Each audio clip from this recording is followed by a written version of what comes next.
My family kicked me out for not giving my brother $30,000. So I took the house they lived in, then the inheritance, then everything. Now they're homeless, and I'm their landlord. Hey Reddit, I don't usually post on here. I just scroll, read drama, and mind my business. But things at home went so sideways, I honestly didn't know where else to drop this. So I, 27 male, got kicked out of my parents' house with 3 suitcases and a note taped to one that said, "Leave. We're no longer family." All because I wouldn't give my younger brother Mason, 25 male, $30,000 for some business idea he pulled out of his ass. But we'll get to that. Let me back up and show you exactly how screwed the whole setup has been from the start. I've been getting hit with the unfair treatment since before I could drive. My parents have always bent over backwards for Mason. He was the golden child from the jump. Every birthday, he got new tech, new sneakers, cash. I got a generic gift card and a cheap cake from the bakery clearance rack. Every single year. He got a car at 17. A used but clean Civic with tinted windows and subwoofers. Me? I had to save for 2 years working part-time at a warehouse just to buy a 2004 Corolla with a broken AC and 180,000 miles on it. When I moved back in after college, I agreed to pay $1,000 a month. Rent, utilities, groceries. My parents called it responsibility. Meanwhile, Mason lived completely rent-free. He didn't even pretend to contribute. No job, no chores, no accountability. He'd sleep till noon, blast music all day, and still get praised for trying to figure it out. At one point, I brought it up. Just asked why I was paying $1,000 and Mason was doing nothing. My dad goes, "You're older, you're working full-time. Mason's still figuring things out. You've got stability." What he meant was, Mason's their favorite, and I'm just the backup plan if they need bills paid. I worked 50-plus hours a week at a dealership in Chicago. Closed deals, hit quotas, skipped vacations, stacked my savings. I had $126,000 saved by early 2022. Mason, during that same time, blew through 3 different side hustle phases. First it was dropshipping, then it was crypto, then it was NFTs. He failed at all of them. Guess who covered his phone bill, gas, and insurance each time he ran out of money? Not me. My parents. They just kept giving, quietly, under the table. I saw them hand him envelopes of cash in the garage more than once. They thought I wouldn't notice. Or maybe they just didn't care anymore if I did. The final straw came one night in May. I'd just gotten off work, closed 3 sales, and was finally about to relax when Mason hits me with it. We're all at the table eating takeout. He goes, "Hey, I'm thinking of opening a coffee shop downtown. Just need a little help getting started. Can you spot me 30 grand?" Like he was asking for a phone charger. I laughed. Thought it was a joke. Then I realized he was serious. I told him no. Just straight up. No explanation. No sugarcoating. Just no. I didn't owe him one. And like clockwork, the tension in the room exploded. My dad puts his fork down, leans forward, and says, "Family helps family. You've got money. You live here for cheap. Why can't you support your brother?" I reminded them I pay $1,000 a month. Mason pays 0. I reminded them I'd already lent him $2,000 over the last few years and never saw a cent back. I brought up the time he needed $500 for car repairs, $800 for a course, and $700 when he claimed he was in between checks. Never paid me back. Not even a thank you text. My mom jumps in saying, "You're being selfish. Mason's trying. He just needs a little boost." That's what families are for. Funny, I don't remember anyone boosting me when I was working 2 jobs in college and eating tuna out of cans. They didn't like hearing that, especially not from me. I left the table, went straight to my room. First thing I did was move $120,000 into a time deposit so it couldn't be touched. Just had a weird feeling they were going to try something shady. I wasn't wrong. 3 days later, I came home from work and saw my 3 suitcases sitting neatly on the front porch. Each one zipped tight. There was a folded sheet of printer paper taped to the biggest one, black Sharpie. My dad's handwriting, "Leave. We're no longer family." Dead serious. I reached for the front door and noticed the lock was new. My key didn't work anymore. They changed the lock on me. I just stood there for a second, staring at it all like some glitch in the Matrix. Couldn't decide if I was pissed, shocked, or just tired. I called my mom, no answer. Called my dad. He picked up after 10 rings. I didn't even yell. Just said, "Did you guys kick me out?" He goes, "Yeah, you're not part of this family anymore." That was it. Cold as hell.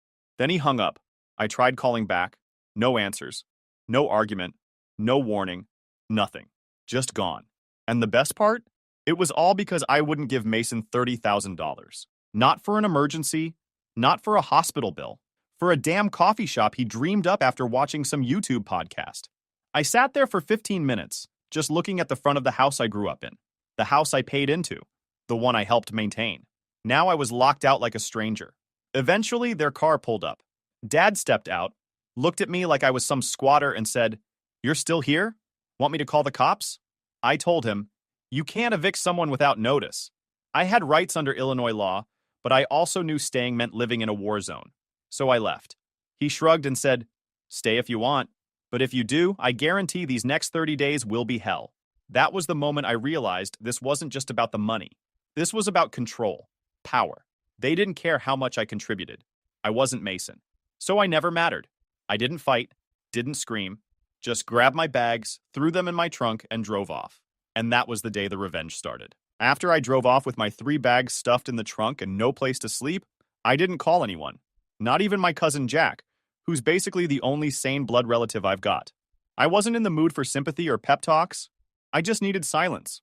I pulled into a cheap motel on the edge of Wicker Park and paid cash. I had money, but after what they pulled, I didn't trust anyone enough to sign a lease just yet. Laid there for hours, staring at the ceiling, just replaying everything. Got kicked out for not bankrolling my brother's 4th failure. Got told I wasn't family because I had the nerve to say no. Got replaced by a kid who once set off the smoke alarm trying to microwave frozen pizza with the cardboard still on it. At around 2 a.m., my phone buzzed. Text from Jack. "Heard what happened. Come by tomorrow. Grandpa wants to see you." I hadn't told anyone. Mason probably bragged about kicking me out like he just won some reality show. Figured if anyone was going to run their mouth, it'd be him. I crashed for maybe 3 hours, then headed straight to Jack's apartment the next morning. He was already waiting at the door with coffee and one of those "I don't even need to ask" faces. Didn't waste time with small talk. Just got in the car and headed straight to Grandpa's place in Oak Park. Now, let me be real. My grandfather is not some warm, cookie-baking old man. He's sharp, quiet, runs on logic, not hugs. He doesn't say a lot unless it matters. But growing up, he was always the only person who treated me like I had a brain. When I was 10, he taught me how to change brake pads. When I was 16, he handed me a bank deposit slip and said, "Start saving. One day, you'll need it." When I was 22, he told me never to co-sign anything for family. That stuck. We got to his place around 10 a.m. Same 2-story house with the same rose bushes he trims like it's his job. He was on the porch, sipping tea like nothing ever phases him. He nodded at Jack, then looked at me. "Heard your father thinks you're not family anymore." That was all he said. No, "Are you okay?" No dramatic reaction, just straight to the facts. I said, "Yeah, they locked me out for not giving Mason money." He nodded like he already knew the details, which I'm pretty sure he did. Jack must have told him everything. Grandpa motioned for us to sit. Didn't even blink. Just said, "Good. Then now I can do this without interference." I looked at Jack. Jack shrugged like, "Just roll with it." Grandpa got up, walked inside, and came back with a folder. Thick, full of legal documents. He dropped it on the table and tapped it. "This house?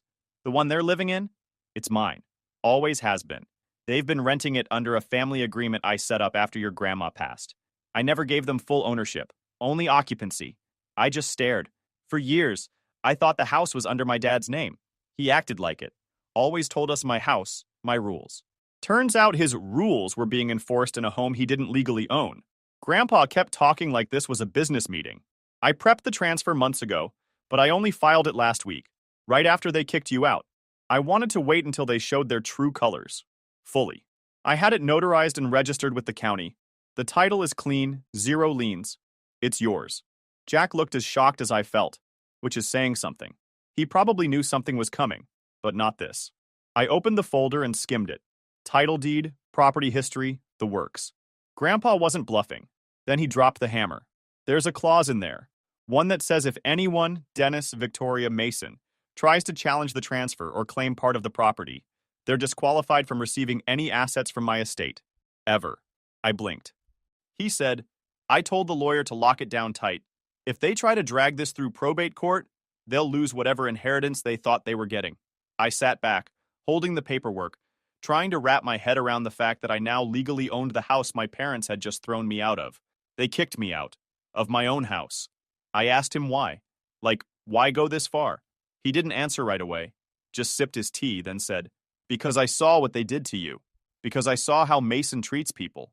Because I warned your father 20 years ago that if he ever started pulling this favoritism crap, I'd fix it my way." Then he stood up like the conversation was over.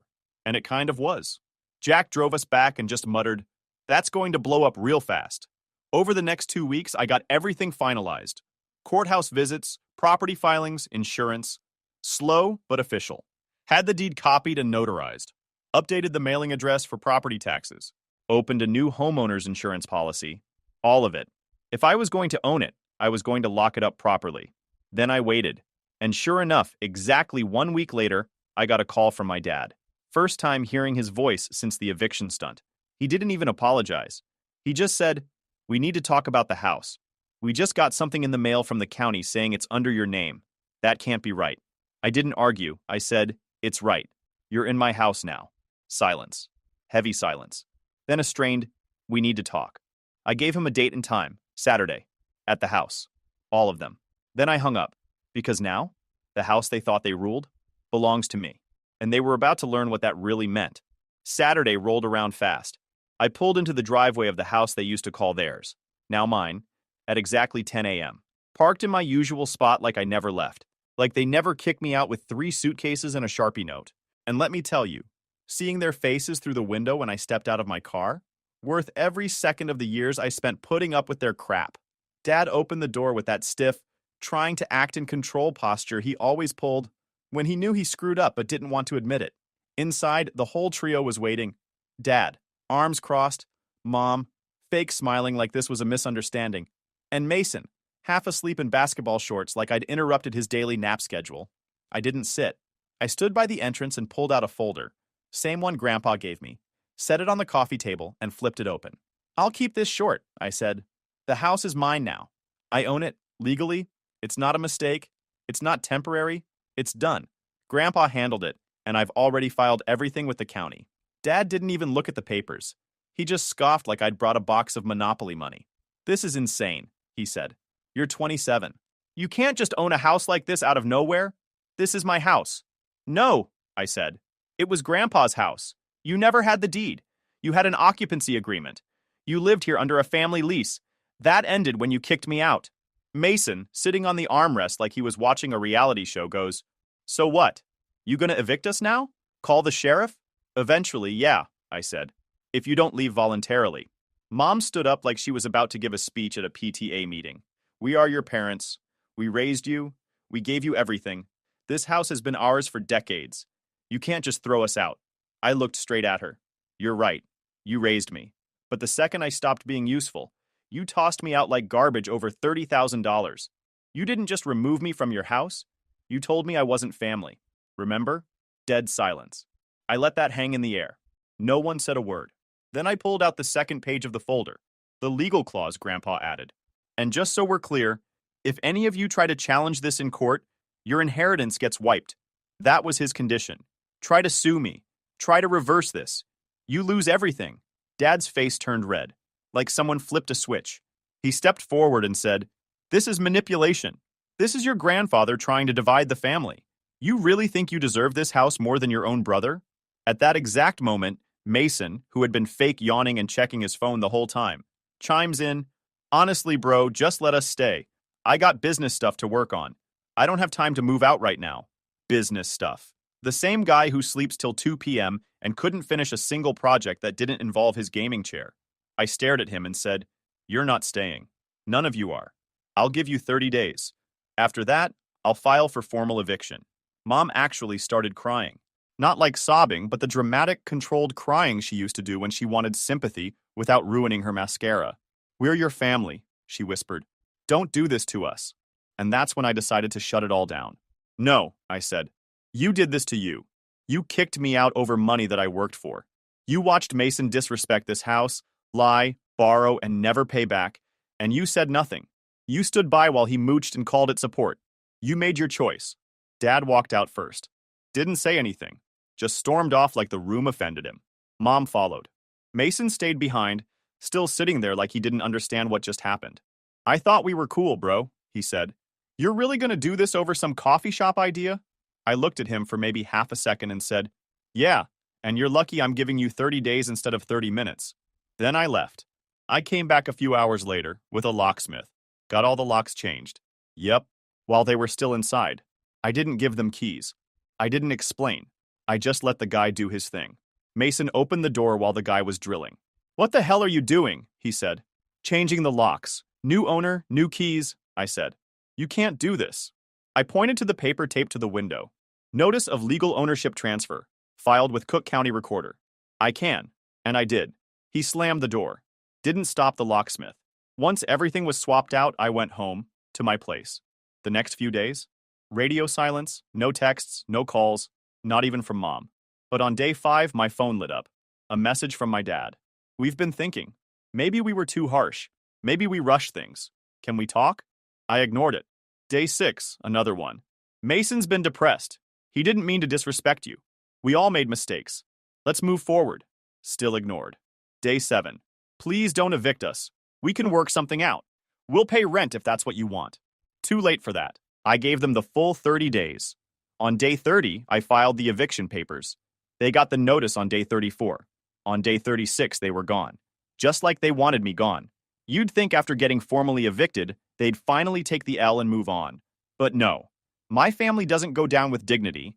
They go down swinging and lying and dragging everyone else with them. Week after they moved out, I got a letter from some small-time lawyer they found on Google, claiming there were irregularities in the ownership transfer. This guy really tried to argue that the house couldn't be legally transferred to me without proper family consent. Yeah, family consent. On a property they didn't even own.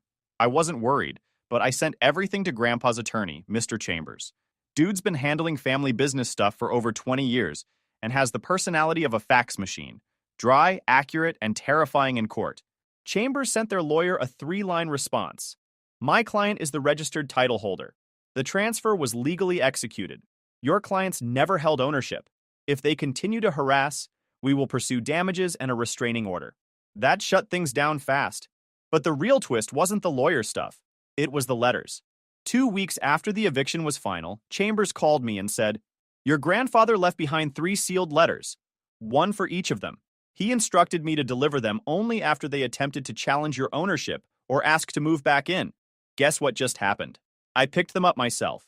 Heavy cream envelopes, each handwritten in Grandpa's blocky engineer-style print, sealed with wax. I didn't even know people still did that. I didn't read them, wasn't mine to read, but I did deliver them, personally. Pulled up to the cheap condo they were renting over in Cicero. Place looked like it hadn't been cleaned since the 80s. They didn't answer the door right away. When they finally opened it, Dad looked like he hadn't shaved in days. Mom was in a bathrobe. Mason was somewhere in the background yelling at his Xbox. I handed them the envelopes without saying a word. They saw Grandpa's handwriting and went pale. "Where did you get these?" my dad asked. Grandpa left instructions. "These are yours. You earned them." Then I left. I don't know the exact contents of those letters, but I know what happened afterward. 3 days later, I got another text from my dad. "I was wrong. I failed you.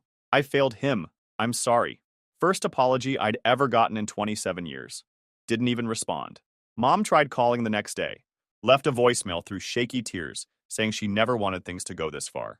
That Grandpa's letter opened her eyes. Still didn't respond. Then Mason texted. His said, "Bro, I didn't know he hated me like that. No sorry. No accountability. Just vibes and victim energy, as usual." I didn't answer that either. From what Jack told me later, Grandpa didn't hold back in those letters. To Dad, he wrote about the decades of one-sided parenting, the silence while Mason walked over everyone, and the betrayal of kicking out the only one who paid rent and actually helped the family. To Mom, he wrote about enabling behavior, double standards, and the cowardice of going along with everything while pretending to be neutral. To Mason, well, Jack didn't hear the full details, but whatever was in that one hit him hard. Kid didn't leave his room for 3 days. They got nuked. Verbally, personally, legacy-wise. And it didn't stop there. Remember the inheritance? Grandpa rewrote his will the month before he passed. Everything not already transferred. Stocks, savings, car, land up north, pension, all went to me and Jack. Nothing for my parents or Mason, not a cent, not a dime. But it wasn't petty. It was airtight. He left reasons in the will, written plainly. Because they chose to treat family like disposable help. Because they chose ego over decency. Because they rewarded laziness and punished discipline. That's what was read out loud at Chambers' office. Mason cried. For real. Dad left halfway through the reading. Mom stayed, silently sobbing while holding Mason's hand, like he was still a child who fell off his bike. When the meeting ended, Jack and I walked out, ownership documents and inheritance forms in hand, while the three of them sat there like someone died twice. Outside, Jack looked at me and said, I've waited 15 years to see someone finally call them out. I didn't say anything, just nodded, because for the first time in my life, I didn't have to defend myself. I didn't have to argue or prove a point. They got to sit in the exact silence they gave me for years. A month passed. No more texts, no more calls. They disappeared from family gatherings, skipped holidays, and didn't show up for Grandpa's memorial. That part, it actually pissed Jack off. Grandpa raised that family, gave them everything, and they couldn't show up for one afternoon to say thanks. But honestly, I was fine with it. The house was quiet now, peaceful. I finally turned my old room into an office, moved Mason's stuff out, boxed it up, and had it dropped off at their apartment. Didn't even keep the gaming chair. Tossed it. Things stunk. And when I saw the empty driveway, felt good. Not because I wanted revenge, because justice finally caught up. No dramatic speeches, no long arguments, just consequences. They taught me how to shut people out. So I gave them a taste. And the best part? It was legal. It was clean. And it was all set in motion the day they told me I wasn't family. About 2 months after the will reading, they came back. Not with threats this time. Not with excuses. With an offer. It started with a knock at the front door on a Thursday night. I wasn't expecting anyone. Checked the camera, saw Mason standing there with a grocery bag in hand like this was some sitcom apology episode. I opened the door, didn't say anything. He handed me the bag. Inside was a half-warm pizza and a 6-pack of soda. We thought maybe we could talk, he said. Like family. I stared at him. Didn't move. Then I saw the real reason he came. Mom and Dad were waiting in the car across the street. Mason tried to play it cool. They're nervous. Figured I'd go first. I stepped aside and let him in. Not because I wanted to talk, because I wanted to hear how desperate they'd gotten. He sat on the couch like nothing ever happened. Looked around like it was still his living room. Like he still belonged there. Then he hit me with it. We're kind of in a tight spot right now. Rent's too high. Mom's not working. Dad's hours got cut. I've been helping out, but it's not enough. I nodded like I cared. He kept going. We've been thinking. Maybe we could move back in. Just temporarily. Help each other out. You've got the space. Help each other out. The same people who kicked me out without warning now wanted back in for unity. I didn't respond. I just stood there. Then he said the dumbest line of the night. We could pay rent if that makes it more fair. More fair. Like he ever paid a dime in his life. I looked out the window. Dad still hadn't gotten out of the car. He was staring straight ahead like he was bracing for impact. Mom looked like she was holding back tears. Good. Mason tried to lighten the tone. Come on, bro. It's just temporary. You've got the house. You won. You made your point. That was his way of saying, we finally realized you're in control. But this wasn't about winning. It was about reminding them what losing feels like when they finally don't get to rewrite the rules. I gave it to him straight. You want to stay here? All of you? Fine. But you're going to do it on my terms. Mason's eyes lit up. Okay, cool. What do you need? I grabbed a notebook from the kitchen and laid out the ultimatum. Rule 1, monthly rent. Each of them pays $900 a month. No exceptions, no extensions. Rent is due by the 1st. Late equals $200 penalty. After 5 days, locks change. Rule 2, back pay $1,000 owed from each of them for the time I was paying rent while Mason freeloaded. Call it a retroactive fairness fee. Non-negotiable. Due before move-in. Rule 3, chores. They clean up after themselves. They mow the lawn. They scrub bathrooms. They take out trash. If I come home and something's a mess, they lose next month's right to stay. Rule 4, silence. No lectures. No parenting. No speeches about how things used to be. If they want to live under my roof, they do it in silence unless spoken to. Rule 5, apology. A written apology from all three. Signed. Stating exactly what they did wrong, how they failed me, and why they're asking for help now. Mason's face dropped somewhere between Rule 2 and 3. You're not serious, he said. I stared him down. I'm not your brother here. I'm your landlord. Take it or leave it. He didn't respond. Just nodded and walked out. Didn't even touch the pizza he brought. 2 hours later, I got a group email. 3 PDF files attached. All signed. All dated, all apologies. Dad's was short and bitter. Said he regrets how things went and acknowledges that he made decisions based on emotion, not fairness. Mom's was longer. Said she let her fear and loyalty blind her, and that she never should have allowed Mason to get away with everything. Mason's was weirdly formal. Like ChatGPT wrote it, he admitted to taking advantage of the situation, not understanding consequences, and acting entitled. He even said he understood now why Grandpa saw things the way he did. I forwarded everything to Jack. His response? Frame them. Mail copies back in 10 years. They moved back in that weekend, but it wasn't the same. No more screaming matches. No more passive-aggressive dinners. They barely talked. They kept their heads down. Mason stayed in the guest room and didn't touch the upstairs gaming setup I built. Mom cooked, cleaned, and never said a word about how things used to be. Dad paid his rent on time, cash in an envelope, with a receipt request. I gave it to him, like a business transaction, because that's what this was now. Business. They lasted 41 days. Then one morning, I came home from work and the house was quiet. Too quiet. Went upstairs. Their rooms? Empty. Closets cleared. Suitcases gone. On the kitchen counter was a folded piece of paper.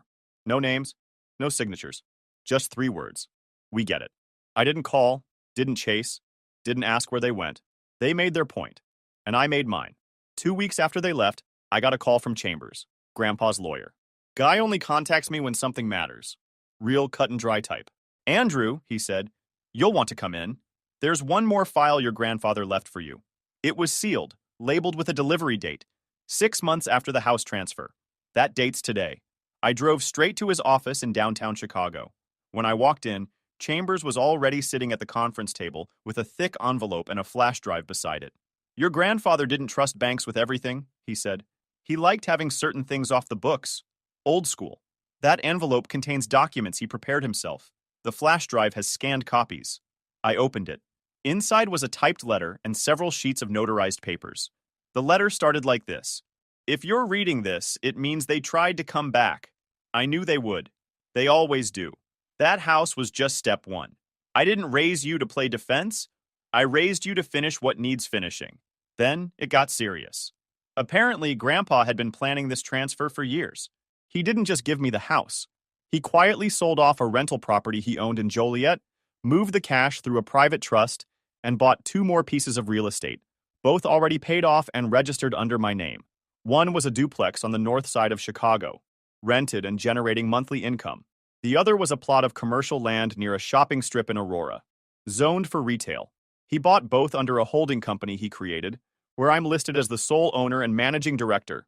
Then the last part of the letter hit. This is your inheritance, but it's also a wall. So when they come knocking again, because they will, you don't just own the roof over your head. You own their future. He wasn't being metaphorical. Attached to the documents was a second letter, one I was supposed to send to my father, only if they tried anything legal again. It was direct. Dennis, this is not revenge. This is correction. You built your legacy on entitlement, excuses, and a favorite son who didn't earn his place. I watched. I waited. And when you crossed the final line, I pulled everything you thought you had. It ended with, I didn't die bitter. I died clean. And I left everything to the one who never asked for more than what he earned. I sat back in the chair and stared at the ownership papers. 3 properties now, fully mine, all legit, no loopholes. No way to contest anything without violating the same clause they triggered by trying to fight the first transfer. I owned the house they lived in. I owned the duplex they could have rented. I owned land they might one day try to profit from. But now, they'd get none of it. Chambers slid over a second folder. What's this? I asked. Trust disbursement records. Your grandfather assigned 20% of the rental income to Jack. Said he was the only other one who didn't turn his back on you. I nodded. Fair enough. That weekend, I went back to Grandpa's old house in Oak Park, now technically mine too. I hadn't been there since his funeral. It was spotless. Jack had been taking care of it out of respect. He met me there to hand over the keys, and we walked through the place room by room. In the upstairs study, the one Grandpa always kept locked, I found a box labeled "For Andrew Only." Inside was a copy of his will, his military service records, and a single note in his handwriting. They'll rewrite their version of this story. Let them. You don't need to defend it. You just need to live well enough they never get a chance to rewrite yours.